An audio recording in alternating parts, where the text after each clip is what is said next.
ons lees uit Matteus 5 vers 16.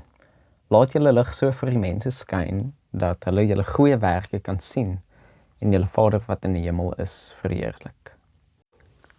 Franciscus van Assisi het 'n bekende aanhaling wat sê, al die donkerte in die wêreld is nie genoeg om die lig van 'n enkele kers uit te doof nie. Wanneer die lig die meeste nodig is in die nag, in die donkerte. Ons steek nie kersse aan of sit ligte aan wanneer die son skyn nie, maar juis wanneer dit donker word. Daar is 'n klomp dinge wat ons nie in die donkerte kan doen nie, waarvoor ons lig nodig het.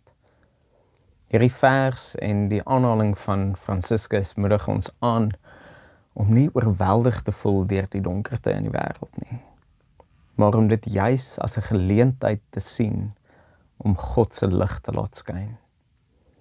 Met die eerste oogopslag kan 'n mens dink dat hierdie versie ons aanmoedig om 'n goeie voorbeeld te wees, dat ander sal raak sien wat 'n goeie mense ons is en sal sien dat ons goeie Christene is.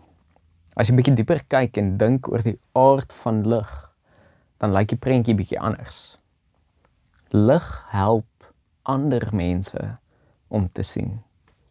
Om lig te wees beteken nie dat ander jou sal raak sien nie, maar dat jy ander sal help om beter te sien en hulle lewenspad sal verhelder. Om lig te wees beteken om weg van jouself te wys, sodat ander beter kan sien. Kom ons bid saam.